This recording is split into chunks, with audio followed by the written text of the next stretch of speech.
I had no idea. Number 2, any licentious or suggestive nudity, in fact or in silhouette, and any lecherous or licentious notice thereof by characters in the picture. When was this repealed? By the 50s. Basically, it took that long? Yeah, it did. Jeez. Number 3, illegal traffic in drugs. Number 4, any inference of sexual perversion. Number 5, white slavery. Notice how they say white slavery. Wow. Number 6, miscegenation, i.e. sexual relationships between the white and the black races. Number 7, sex hygiene and venereal diseases. Number 8, scenes of actual childbirth, in fact or in silhouette. Number 9, children's sex organs. That's a good one. Number 10, ridicule of the clergy. Or number 11, willful offense to any nation, race, or creed. I mean, all these people that ended up in California were true pioneers, and they went to get away from that sort of squareness. And I'm just surprised that because I can't imagine that anyone would threaten a boycott, or if that wouldn't be any good, because people are demanding that all of those, most of those things. So it was a boycott. There was boycotts that prompted this. Wow. Several of people did not want racy things. They wanted wholesome. They did not. That's so weird. Yeah, so a lot of films actually were not played in certain towns. So maybe there was a disconnect between the creators and the distributors. Yes, and viewers. That too. So audience. Yeah. So this code was initially kind of pushed under the rug. Yeah. It was published and to kind of placate people, the powers that be. Right. But in 1934, the head of the Production Code Administration, they got a new head, and his name was Joseph Breen, and he suddenly started enforcing these codes and extending it to the lives of the actors and actresses who worked in Hollywood. Oh, no. So it's quite possible that Tallulah's reputation as a man-eater and a lady killer worked against her when it came to securing roles. Sure. As we detailed last time, in 1933, Tallulah almost died during her hysterectomy after contracting gonorrhea, supposedly from the actor George Raft. I don't know how you identify exactly who, if she was as busy as she was, After recuperating, she moved back to London for several months before returning to New York to play what would become an iconic role, Regina Giddens in Lillian Hellman's The Little Foxes. This play was about a ruthless Southern family and their pursuit of wealth and status, so she definitely had the Southern part down. Mm-hmm. The play was eventually made into a movie, and the role of Regina was played by Bette Davis. Oh, wow. Bette Davis, yeah. Who later conceded that her performance was based upon Tallulah's. Another one of Tallulah's stage triumphs was Thornton Wilder's The Skin of Our Teeth. In 1936, she did try Hollywood again and auditioned for the role of Scarlett O'Hara in the iconic film Gone with the Wind. Yeah.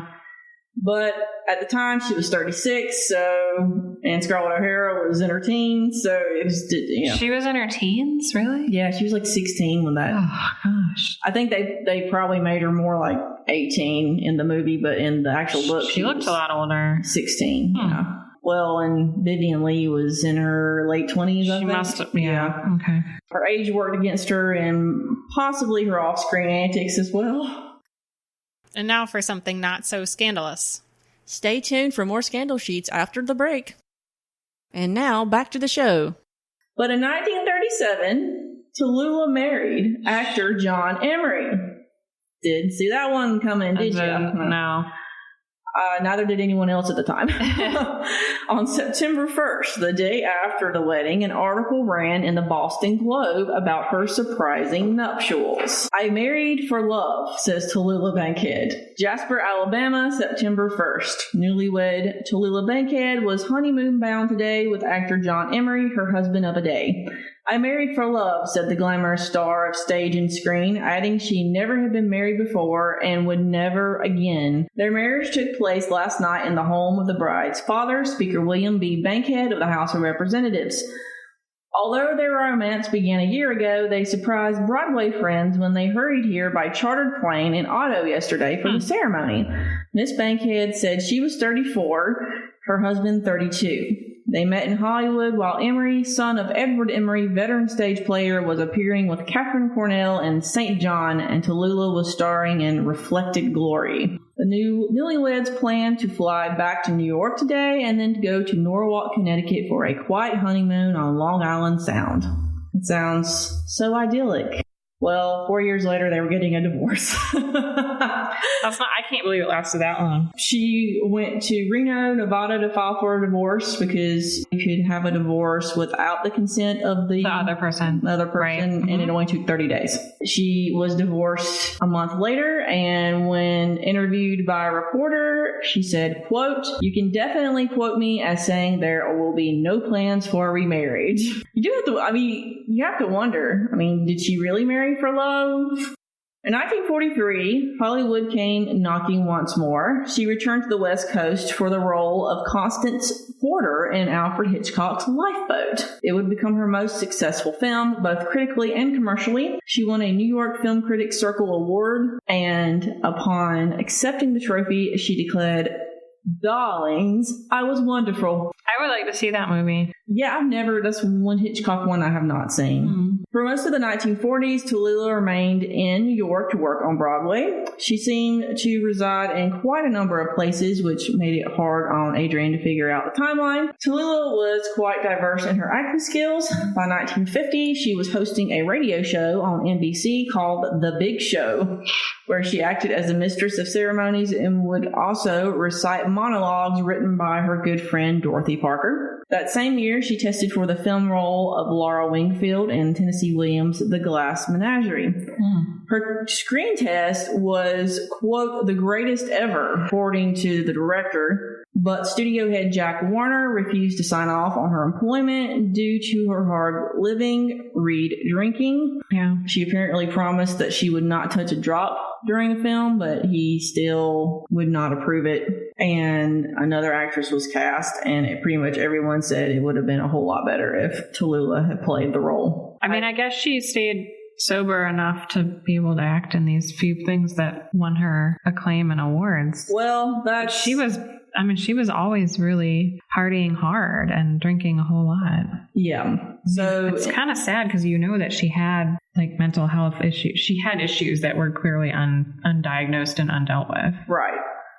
Throughout the 50s and 60s, she continued to entertain. She spent 3 years in a stage show at the Sands Hotel in Las Vegas, and they thought it was going to be a massive flop, but it actually ended up being a smash hit. She finally broke into TV and played herself on an episode of the Lucille Ball and Desi Arnaz show. Really? Yeah. Gosh. But she was aging, and her addictions were catching up with her. Yeah. While she had a loyal following of gay men, who she called her caddies, she often struggled with loneliness and depression. Yeah. She reportedly smoked 150 cigarettes a day. A day, yeah. That's a day, insane. folks. No. I don't think 120 is... you'd have to just chain smoke. But right. I guess she did end up with emphysema and oxygen. So she drank like a fish. No surprise there. And she was also addicted to sleeping pills. She apparently was a lifelong insomniac. So she was constantly strung out on this sleeping pills, which she would often take with alcohol. Her maid actually would have to hold her down to make sure she didn't OD on the sleeping pills because she was constantly popping them. She had several accidents and psychotic episodes because she was so sleep deprived or strung out on drugs. Yeah. She struggled to wake up after taking the sleeping pills, so she kind of earned an unreliable reputation when it came to her acting. In fact, that kind of started as her appearance on the Lucille Ball show. She would show up and be still asleep basically on her feet and didn't like to rehearse, and they were like, this is going to be a complete disaster, but she ended up doing this incredible job. Yeah, I didn't know about that. Back in New York, she was very good friends with Tennessee Williams, as we mentioned, or as Adrienne mentioned in her little section on Hotel Elysee. In 1956, she reportedly told her friend, Tennessee Williams. I'm 54 and I wish always, always for death. I have always wanted death. Nothing else do I want more. Wow. So definitely a fatalist. So maybe that was why she was just constantly living the way that she did. Maybe. Nonetheless, Williams cast her in the revival of his play Streetcar Named Desire. Mm-hmm. She was cast as Blanche Dubois, and her initial performance was completely terrible.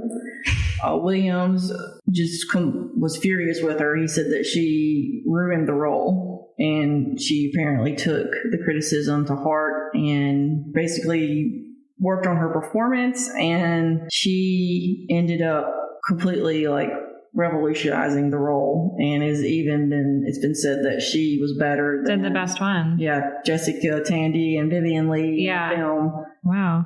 Williams in fact said, "I'm not ashamed to say that I shed tears almost all the way through, and then when the play was finished, I rushed up to her and fell to my knees at her feet." Huh.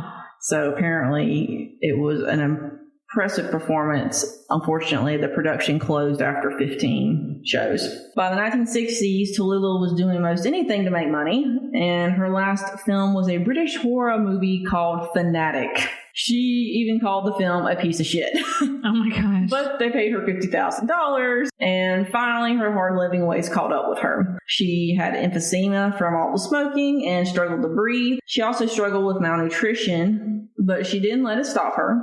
One of her last appearances was on the Johnny Carson show in 1968, where she interviewed John Lennon and Paul McCartney of the Beatles. Oh my gosh. Kind of an epic moment, I would think. It sounds like it. On December 12th, 1968, she died at St. Luke's Hospital in Manhattan of double pneumonia, of which had been complicated by the emphysema and possibly a strain of the flu. Apparently, her last coherent words were codeine, bourbon. Yeah.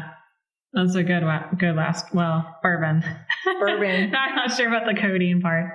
Yeah, codeine makes... I don't know how to feel. So she had quite a life, right? Like, she was on both sides of the country, both sides of the ocean. She had highs and lows and hung out with all these crazy people and interesting places. But, the first thing, I listened to the part 1 of our podcast, and, you were saying, oh, she's a badass. And, I'm not sure. I wasn't at the time sure that was the descriptor I would use, and I'm still not. I just don't know what a good way to describe her is. She wasn't really badass.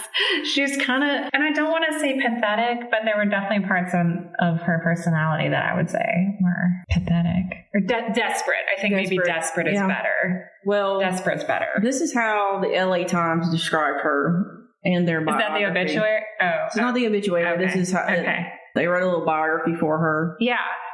So. But it's funny because she wasn't out there for that long, right? Talullah Bankhead was an actress, free spirit, wit, Democrat, baseball fan, animal lover, drinker, body shocker of prudes, scourge of bigots and hypocrites. Okay. Pretty. Scourge of bigots and hypocrites. Yeah. I like body shocker of prudes. Yeah. I mean, that's something to aspire to. Maybe. Sure. I just wouldn't call her inspirational, I guess. But if you think about the world that she grew up in and the world that she lived in, it's pretty amazing that she just said, "The hell with it, I want to do whatever I want to do." Yeah, and she did. Yeah, you're right. And I mean, she didn't seem to regret. She could have ended up in a gutter somewhere, but she was, on stage, on screen. You're right. So there is something to be said for her. And if you think about how many actresses ended up committing suicide because they didn't do as well as they thought they were going to, even some of the actresses that became well-known or household names ended really pathetically. Yeah. Like Judy Garland or... Oh, yeah. Vivian Lee she died of tuberculosis. Oh, okay. I can't remember. But she was also bipolar. But you're right, though. There were some just tragic ends, I guess. And if you're a fan of Hollywood history, you definitely need to listen to You Must Remember This. Yeah. It goes into a lot of this stuff. It goes into the Hays Code or the Motion Picture Production Code. It talks about a lot of these actresses that didn't make it. She has a series called Dead Blondes, and it's all blonde actresses that ended badly. Yeah. Including Veronica Lake, who was a really iconic actress in the 30s and 40s, and she ended up dying alone in some crappy apartment, and nobody, not even realizing who she was. Which is a really... That's like Lou Kahn being found in the Penn Station. Right, and no one knowing who he was. So, but anyway, we're talking about actors.